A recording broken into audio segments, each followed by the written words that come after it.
Hello everyone, my name is Jasmine McCoy and welcome to my channel. This is the final video in the playlist about the 2022 AKA Founders Day.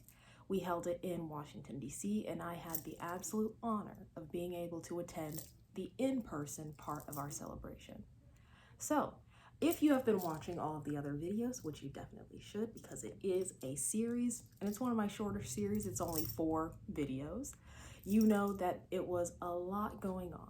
So I'm going to be talking about the 4th and final day. And I am not there anymore. This video is coming out a lot later than when the events actually happened, but that's only because I had a lot going on this past week and things have calmed down, so I'm finally able to talk about and just reminisce on the amazingness that was the AKA 114th Founders Day. To start it all off, we went to Howard University, and I've never been to Howard University, so I had a lot to look forward to. We were going to be having a celebratory event, and then we were going to head outside for a wreath-laying ceremony, and I had a part in the wreath-laying ceremony, so that was really nice. And we get there, obviously it's early before anyone else does. Me and the undergraduates were all in our car getting there. And when we step in, it's on one of their auditoriums on campus. Even when we're just driving through the campus, I'm getting all these memories of Harvard. And even one of the buildings actually looked like one of the river houses at Harvard. But I'm just getting all these memories of my college days, even though it was not very long ago that I was in college, but I am getting all of these memories just flooding back of the amazingness that was that experience. Even though it was cut short a little bit by COVID, I still have so many amazing memories from when I was in college. So we get there, we get to the auditorium that we have set up for our event, and I was just in awe because I'm seeing all of the setup that goes into one of these big, not televised, but still we put it on our sorority YouTube page. We put it on the sorority Facebook page. So hundreds of thousands of people are going to see it. And just all of the work that goes into it. We also see the Alpha chapter. Alpha, first letter of the Greek alphabet, first chapter of Alpha Kappa Alpha Sorority Incorporated. And we see them practicing for a skit that they're actually going to do during the celebration. And we're all just sitting there, giddy, it's amazing. And eventually the stage clears enough for me and the undergraduate members at large to go up and take some pictures up at the podium, because they had a very nice podium that had a wonderful banner behind it with Alpha Kappa Alpha Sorority Incorporated 114th Founders Day, along with our pictures of our founders. And we also took pictures with the wreath that we were going to be laying later at the plot, which we'll get there soon. But here are some videos from the before the event and also a little bit of the skit during the event. So there we go.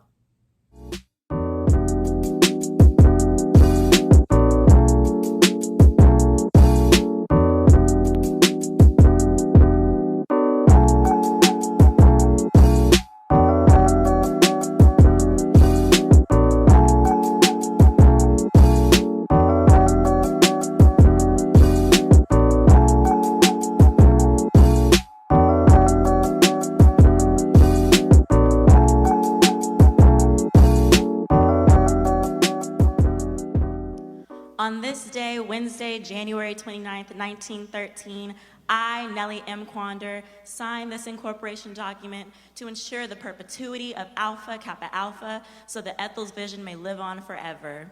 We will remain supreme in service to all mankind. To all mankind. Shoo-doo-doo, shoo-doo-doo-doo-doo-ah, shoo-ba-da-da-dee-dee. Oh my, what a time this was. The 1930s were a very significant time for the sorority with the implementation of the Mississippi Health Project. I am Dr. Furby. I have come a long way. I traveled 950 miles just to see you today. This medicine gives immunity to you and all in need. From the underserved in Mississippi, all the way from Washington, D.C. Thank you, Dr. Farabee, and to all the volunteers. Oh, Alpha Kappa Alpha, your help brings me tears. We need you in Mississippi. This project will save lives. Thank you, Dr. Farabee, for your amazing sacrifice. And that skit you just saw was a part of what was broadcasted on the YouTube and the Facebook channel of the sorority. After that, there was a little bit of a change, and those who were a part of the wreath-laying ceremony, including me, went up onto the stage. They're like, why are you going up onto the stage? Wouldn't the wreath-laying ceremony be outside? Yes, but no one wants to stand out in the cold for 20 minutes. And when I say cold, I mean cold even for someone from Ohio. Like, it was single digits. So we moved the wreath-laying ceremony inside, and we did all of the speaking parts there. I was doing the prayer of remembrance, and when my time came, I got up, I made sure that I looked the part, that I spoke clearly, and just delivered it with emotion and passion, because this is a very big day. This is a very big event. Every J15 is important to the women of Alpha Kappa Alpha. Doesn't matter if it's your first, your fifth, your 10th, your 75th, it doesn't matter. Every J15 is supremely worthy of the respect and the celebration that we all give it. So I did the prayer of remembrance, and then we all lined up, which it's just so funny. Me and the undergraduates were talking. You see all of the regional directors wearing their really nice fur and mink coats, and we're saying, I wonder when we get that. Because the regional directors looked very warm. They were supremely warm that day. But I digress. So we're getting together. Also, the undergraduate members at large were part of the program as well. They were the bell ringers. So throughout our procession from the auditorium to the plot, which literally it didn't take very long, it was probably 150 meters at most, they rung some bells 9 times to signify the original 9 founders. This was my first time being at the original AKA tree, the original AKA plot. And it was something that I obviously have never experienced. We don't have anything like that at Harvard. So being at Howard in that moment with the board of directors, with the 2 descendants of Ethel Hedgeman Lyle that we had there for the event, it was surreal almost, because you know it's not something that many people will be able to have.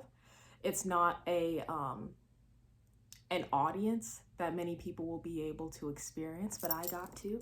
And I also got to take pictures, take videos of what was happening there. And there were plenty of photographers, plenty of videographers there to record that moment. I'm sure it's going to be cataloged somewhere in the Alpha Kappa Alpha just vault of information and archives, I guess. But it was something that was very sobering. I think that's the right word. So we get out there, we lay the wreaths, we start taking all these photos. I took photos with the girls, and by then it was time to head back to the hotel for the luncheon. And in our luncheon, we had a very, very important kind of like conversation happen. And it wasn't one that I took part of, it was one that I listened to, that everyone listened to. It was a conversation between the former international presidents, where they were just answering some interview type questions. Like, no matter how much you see of them doing in public, no matter how much Matelia B. Grace, no matter how much Norma Solomon White, no matter how much Carolyn House Stewart does in public. We will never know what it is that they do behind closed doors and the preparation that goes into it. But I feel like that talk that we had about like why they ran, what the favorite memories they have from running are, what it is that they would tell anyone who has aspirations of leadership in the sorority. I feel like that gave a very in-depth, just like look, not even, I wouldn't even say in-depth really, just like a peek behind the curtain. And when that was over, once the luncheon was over, we had free time. So me and the girls, we split, we did our own things, and I had a great time. I had a great time because I saw one of my best friends in the entire world. And this is someone that I have not seen literally I haven't seen her since March of 2020, since before everything went wrong. I actually saw her on the day, and we sat together in class on the day when Harvard told us that we had to pack up all of our stuff and leave. She's my friend, Maya Al-Musa, and she is such an important and close friend to me that pretty much every semester we would have at a minimum 2 classes together. And most time it was typically 3 out of our 4 classes we had together. So she was always my desk buddy. If anything happened, I didn't understand. Do you know what's going on? No? Okay, just checking. Or, can you explain that to me? Oh, yeah, it's like, you said it better than the teacher. You need to be up there. So she says, Jasmine, you're in my city. I see it on your story that you're here, and we need to meet up.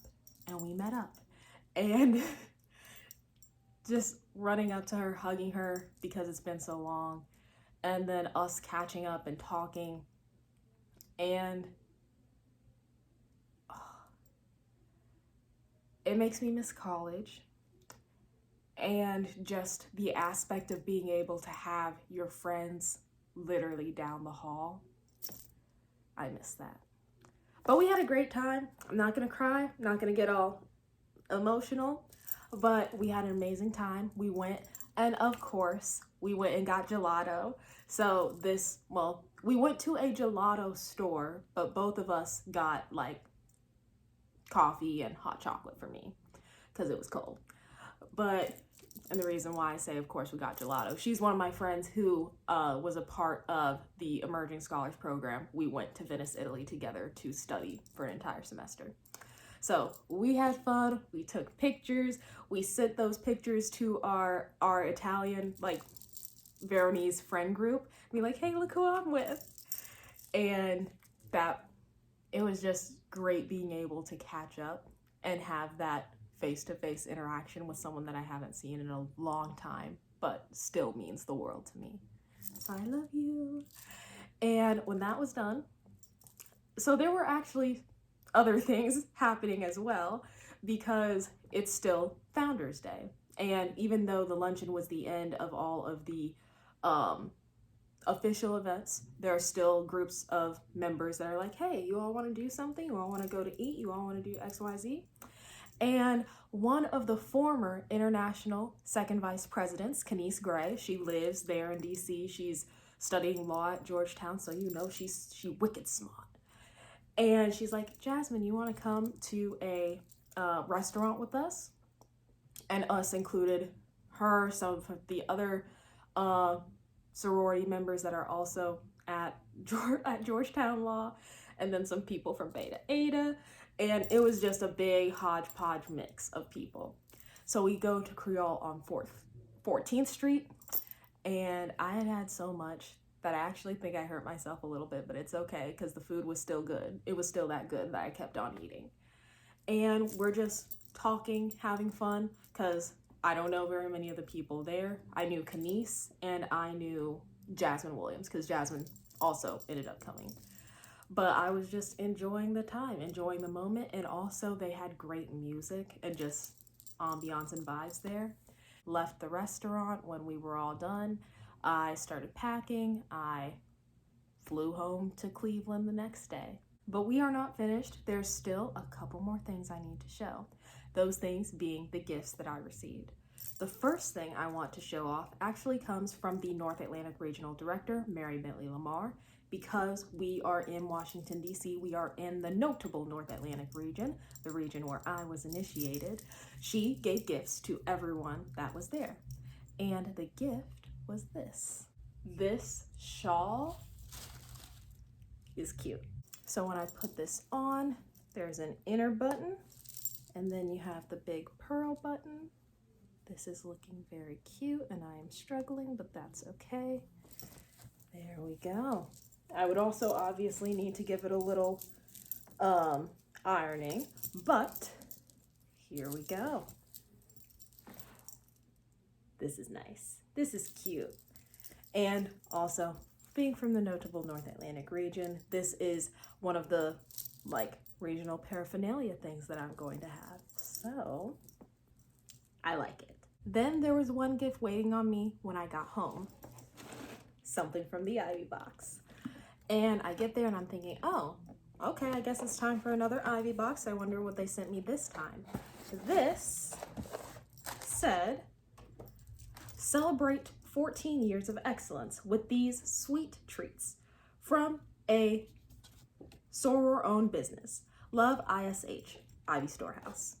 They sent us 3 different types. One of them is a green Ivy that says 1908 J15, and then it has some pearls running through the center.